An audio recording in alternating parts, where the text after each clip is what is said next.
Hello everyone.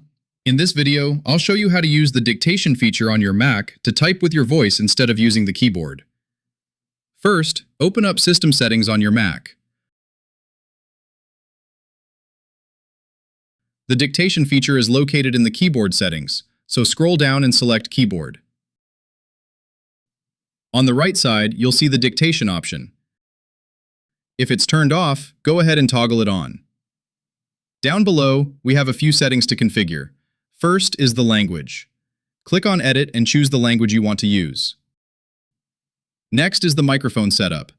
If you're on a MacBook, you already have a built-in mic, but if you're using a Mac Studio or Mac Mini, you'll need to plug in an external microphone for this to work.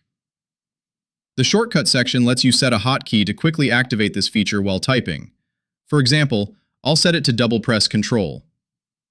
The auto-punctuation setting will automatically add punctuation marks as you speak. This feature actually works offline, so you don't even need an internet connection.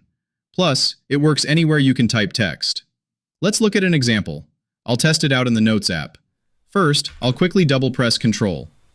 Hello everyone, today I am testing the dictation feature on my Mac, period. New paragraph. It is amazing how fast I can type with just my voice. Alright, so it works really well in Notes. If you don't want to use a keyboard shortcut, you can usually just go to the Edit menu in most apps and select Start Dictation. Now let's try it in Microsoft Word. Hello everyone, today I am testing the dictation feature on my Mac, period. New paragraph. It is amazing how fast I can type with just my voice. With this feature, you can draft documents super fast. And when you want to stop dictation, just press your shortcut key one time.